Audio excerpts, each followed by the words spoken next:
once, you know, we got in the ring, he was so locked in. I was so locked in, like there was nothing really to say. We both locked in and we both focused on the task at hand. It was dope. It was dope. And I appreciate Dre for even, you know, giving me the opportunity to step in the ring with him. You know, I can say that, you know, I spar Andre Ward. That's dope. TBC, modern day, baby, modern day, modern day. Pound for pound. Today I get some rounds with the GOAT. One of the GOATs. You know what I mean? Two GOATs. Iron sharpen iron. Witnessing something special. After a brutal and scary press conference with Canelo Alvarez, Terence Crawford has received some more training from Andre Ward after the former world champion visited him in training camp. At this point, Terence Crawford needs the kind of mentality that Andre Ward had that gave him an undefeated career in the light heavyweight division. I do, man. What's up, my boy, man? This for you, my boy. Read it, give your boy some feedback, man. You know what I'm saying? I'm gonna put it on the image. I'm gonna put that thing on there for you, man. Sign for you. Well, you should have did that already. What I did that? Where you at? The two boxing legends jogged, did some strength and conditioning exercises, and then sparred in the ring against each other. Of course, Andre Ward didn't leave Crawford without some words of advice. It was a rare experience to see two boxing greats in the ring, and they both had great words to say.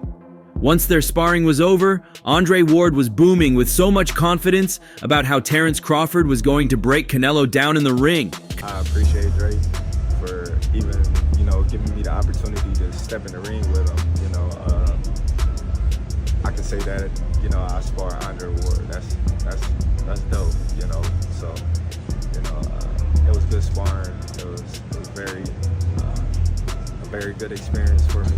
I'm gonna take it to the grave. Canelo Alvarez was able to sway many boxing fans and professionals with his aura and confidence during the press conference. Crawford was equally confident, but the bigger man was given much respect, as a confident big man seems more dangerous than a confident small man. However, Crawford has made up his mind to defy the odds and do the impossible against Canelo. If he can't win the fans through his confidence in the press conference, then Crawford is set to convince them by the intensity of his training sessions.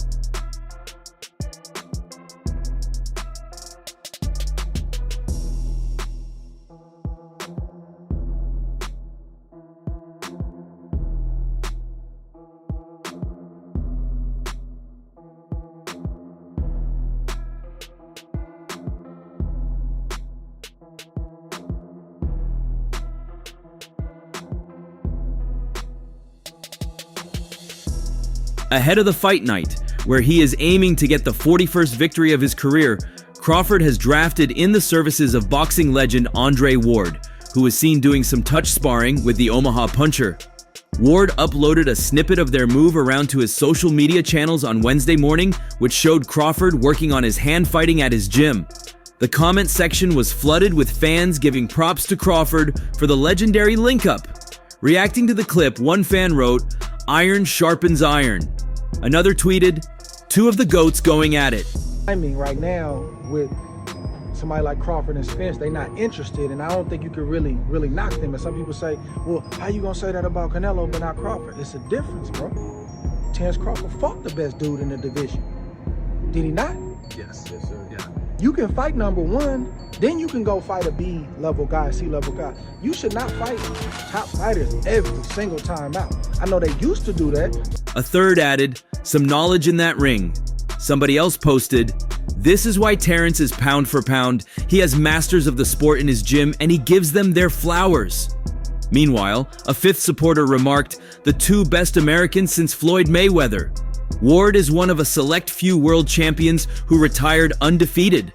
Son of God famously hung up his gloves in 2017 with an unblemished 32-0 record after retaining the World Boxing Association, International Boxing Federation, and World Boxing Organization light heavyweight titles against divisional great Sergey Kovalev. I'm gonna take it to the grave. What kind of insight did he give you? Obviously, just a little bit. Like, what did he tell you? Like, we don't stop learning, right? We over there, we never stop learning. What what did he tell you? Like just briefly, something that during your sparring session. Not too much nothing, you know. Prior to moving up to 175 pounds, Ward had established himself as the #1 super middleweight of his era by winning the Super 6 World Boxing Classic Tournament and picking up the WBA and WBC titles at 168 pounds. Besides Kovalev, Ward also holds notable wins over Carl Frosch, Mikkel Kessler, Chad Dawson, and Arthur Abraham, while you'd be hard-pressed to find a list of the greatest 168-pound boxers of all time that doesn't include the San Francisco superstar. With his eyes set firmly on a fight against Saul Canelo Alvarez at super middleweight in the future, Bud makes the first tentative step towards the division by moving up to 154 and challenging undefeated 10-0 champion Israel Madrimov. The former two-weight world champion Andre Ward has voiced his opinion on the potential super fight between Saul Canelo Alvarez and Terence Crawford. Bud has been targeting Canelo ever since he put in a career-defining performance last year against welterweight rival Errol Spence Jr. I know they used to do that. That ain't good for your health. Go ahead and fight the top guy, and you can say, man, I'm gonna pick and choose one or two. But then if you see another dude that's rumbling in the press, the performances are backing up what the press is saying, you gotta take that risk at a certain point in time. So it's different with Terence Crawford. So I don't knock Terence and say, oh, you ain't fighting Boots. And I don't know all the details. I've heard that Terence has made them offers that they turned down. Don't know the validity of it. They say that they want the fight. Although the Mexican originally dismissed the fight, he eventually admitted he would be prepared to defend his super middleweight titles against the naturally smaller man if the money was right. Speaking on the All the Smoke podcast, Ward, who retired with a perfect record of 32 wins from 32 fights, named the two matchups he wants to see most in boxing, while claiming Terence Crawford is unbeatable by Canelo Alvarez or anyone else. I want to see Canelo fighting Terence Crawford or David Benavidez. You got two options. You can go to somebody in your weight class, or you can try and pick on the smaller guy Terence Crawford. On the potential Crawford-Canelo clash, his money would be on the man who last fought at 3 weight classes lower. I'm not betting against Terence right now against anybody. Not doing it. We just talking about him. Who's the most skilled fighter today? Bud? Bud is definitely one of them, for sure. Tyke Shakur, Devin, Boots, My Jerron. favorite. It's a lot of them. It's a lot of them, and they skillful in different ways. You know what I'm saying? But somebody that, like, I can bet the house on is Bud. Because me and him, we so much alike in our mentality. Talking about the most skilled fighters in the game today, Ward says Crawford is someone you can bet your house on. Somebody I can bet the house on is Bud. Me and him are so much alike in our mentality. He's skillful, yes, but his heart and mind are different. There's not a lot of guys like that out there currently. There's a lot of guys that talk it, but until you get in that real fight, I'm not saying a guy you should beat. I'm saying a guy that is a 50-50th matchup, then we don't really know what you have. He's different. He's a dog. That's the stuff that gets me out of my seat. It means that when you need to be that guy, you can be that guy. Ward, 40, retired in 2017 and has already been enshrined in the Hall of Fame. Like, soon as I see this dude, he come in the room or I come in the room, we start arguing about basketball, wrestling, anything, bro. Like, man, you can't, man, you looking small. What you mean I'm looking small? You looking small. Like, it's just that, like, you gotta really hurt that dude to turn him away and to try to stop him from doing what he want to do. So, skillful, yes. But this and this, it's different, man. There's not a lot of guys like that out there. It was dope. I appreciate Dre for even giving me the opportunity to step in the ring with him, said Crawford. I can say that I sparred Andre Ward. That's dope. It was good sparring and a great experience for me. Once we got in the ring, we were locked and focused on the task. After his last fight, Andre Ward showered praises on both Terence Crawford and Israel Madrimov after last Saturday's fight, which Crawford won in a hard-fought way. While everyone agreed it was a hard-fought victory, fans of Madrimov believe the Uzbekistan fighter did enough to win the fight, hence Terence Crawford's win was controversial. The Hall of Famer Ward believed that Crawford didn't just become the pound-for-pound king, but also cemented his name in the history books of boxing. Terence Crawford is the best fighter on the planet, Ward said on social media.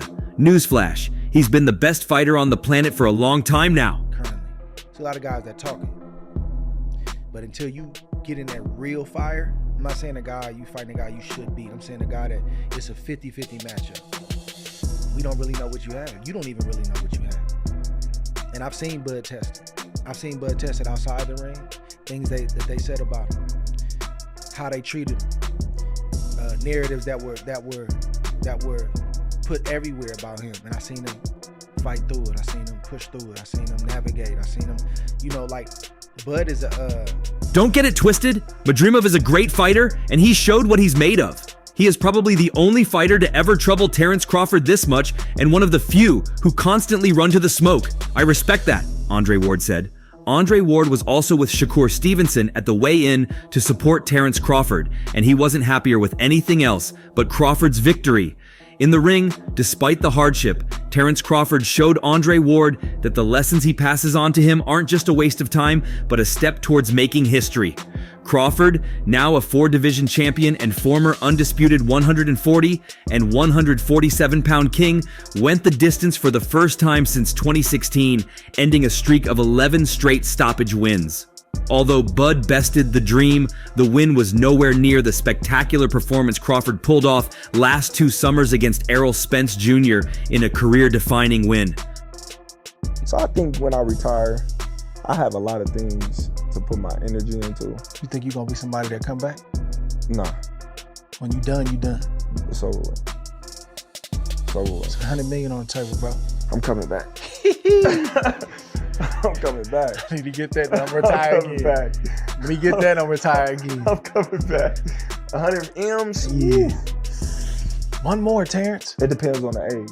It depends on the age and, my body. Yeah. The fight started at a timid pace as the switch-hitting Crawford immediately changed his stance from orthodox to southpaw to better get a read on Madrimov. A total of 5 punches were landed between the pair in a controlled, feeling-out frame. Perpetual patience continued in the second, as neither fighter made a real attempt to solve each other's puzzle. To his credit, Madrimov was the one pressing forward, as the habitual counterpuncher Crawford landed a few jabs. Both fighters combined to land just 13 punches.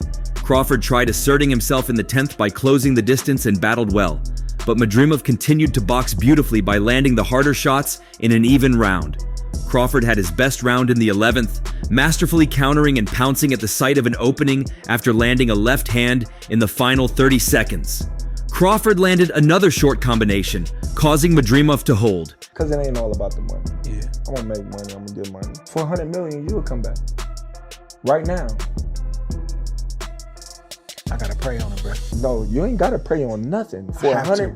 For 100 million, Andre SOG Ward, and I'm saying this in the camera right now, Andre SOG Ward will come back right now for 100 million. Promise you. In the 12th, with the close fight seemingly hanging in the balance, Crawford pressed on the gas and landed back-to-back uppercuts from inside. Combinations followed, but Madrimov was never hurt. But his record suffered as the 2016 Olympic silver medalist for Uzbekistan endured his first professional loss. Ultimately, Crawford was just a little bit better than his younger opponent and took the fight on scorecards of 116, 112, 115, 113 and 115, 113, meaning if Crawford hadn't taken the 12th round, the fight would have ended as a majority draw. Crawford landed 95 of 433 punches to 84 of 273 for Madrimov, according to CompuBox, showcasing how close the bout was overall. Madrimov was also able to snap an 11-fight knockout streak for Crawford. Israel was a tough competitor, Crawford said after the fight. People say, oh, well, maybe it was the weight or whatever the case is. What do you think about that? Like, talking about the weight at 154? I wasn't worried about that. I felt stronger than him. I felt that I punched harder than him. I felt as if I hurt him many of times in the fight. Yeah. But I just felt like...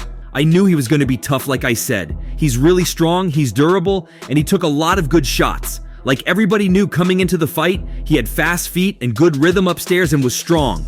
He was waiting to counter me just like I was waiting to counter him. He fought a good fight. Even from a young age, he's been used to sparring world champions, as Timothy Bradley had so much praise for him after sparring him many years ago. On what stood out to him the most about Crawford when he used him as a sparring partner in training camp, Terence was at that time, And this was a long time ago. He's a much better fighter now than he was when I was sparring him. But at that time, it was just his timing. It was the fact that he was able to adapt. And the thing that surprised me about him is that I was a world champion, and you get into a firefight with most guys in the gym, they back down. They understand that you are a champion, and so they'll kind of back off a bit and let you beat on them. He didn't. He was like, nah. Matured over the years, from the day you first sparred him. He's way better than when I sparred him. You got to think about it. I think the kid was like 13-0 at the time when I started sparring him. Yeah. And you got to understand, he came out on his own. So I was primed and ready, bro. I was sending everybody home, bro. I was literally stopping guys and sparring, bro. I remember having a training camp. I took about 2 weeks off, and then I had another training camp. So I was in tip-top shape. A lot of guys would come in and be in half-ass shape. And I was sending. So when my game would rise, his game would rise, and I'm like, okay, let me step it up a little bit more. And then he'll rise, and I'm like, oh, I got to go all out now, and he'll meet me. He just kept meeting me, man, and I'm like, holy crap, this kid is different. And then the skills on top of that, I found out he was a right-hander instead of a southpaw, and he fought so comfortably out of a southpaw stance. So those were surprising things for me, and just that grit, determination, and his ability to make adjustments on the fly. He then continued, I would spar him one day and he's one way, and then I would spar him the next day and he's a completely different fighter. And I'm like, wait, hold up. He didn't even make that same mistake he made yesterday. I worked on trying to make this dude pay. Now I got to go back to the drawing board. Damn, this kid is clever. And he did it all by himself. He didn't have a trainer there. He was all by himself. So that's what made him special. Man, I need like a real spar partner, somebody that's going to give me some good work. So Terence was sitting by the wayside because you got to understand, Terence had just recently, not too long ago, had got shot in the back of the head. Yeah. So he was benched basically by Top Rank because they just thought that he was just a thug. They thought like, you know, this is a troublemaker. We don't want to really have, you know, this negative energy. Nothing good's gonna come of him. Yeah, exactly. Nothing's gonna come of him. In the fight. Yeah. But I just felt like, you know, he came prepared and he was ready and he fought a good fight. Yeah. He was awkward. He was patient. He was determined. He stuck to his game plan, and he did what he had to do. The fireworks have officially started ahead of the September 13th mega clash between boxing titans Saul Canelo Alvarez and Terence Crawford. While promoting their upcoming bout on the GOATS podcast alongside legends like Shaquille O'Neal, Tom Brady, and Dana White, Crawford didn't just respond to Canelo's dismissive, "Who's that guy?" jab. He uncorked a verbal counterpunch that could redefine their rivalry. The exchange began with Canelo doubling down on his January remarks to TMZ Sports, where he questioned Crawford's resume. When asked by Shaq to clarify, the undisputed super middleweight champion challenged Crawford to mention to me one elite fighter he'd faced.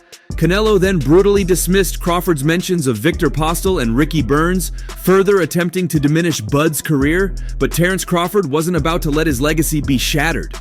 You know, and if you look at his career, don't get me wrong, okay? He's a good fighter, but if you look at his career, mention one elite fighter. So Postel wasn't elite? Who? Victor Postel. Who's that guy?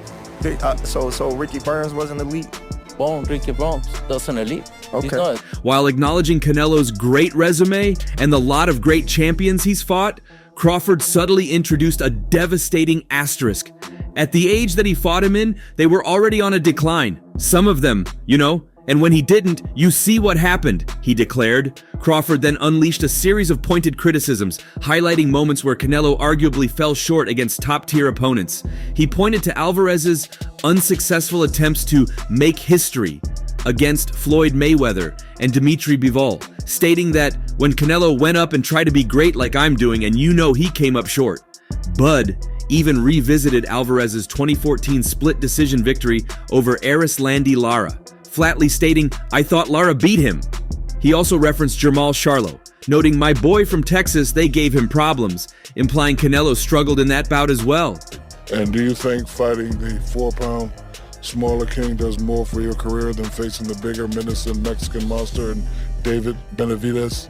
You can see the career of Terence Crawford Benavidez. Terence Crawford is undisputed champion in 2 weight classes. many championship fights. So he bring me something to the table. With the September 13th showdown at Allegiant Stadium looming, Terence Crawford didn't mince words about his intentions. I got the style, I got the skills, I got the heart, and I'm not going to sit around and play no games with Canelo, he vowed. His ultimate claim, Canelo Alvarez has simply not faced anyone like him yet. The stage is now set for a battle, not just of fists, but of legacies, as Crawford aims to prove his words in the ring. And that's all for now. For the very best updates on news, moments, events, and actions in the world of boxing, stay connected with us by subscribing to our YouTube channel, and don't forget to turn on notifications to get notified when we drop quality contents like this. Until next time, peace out.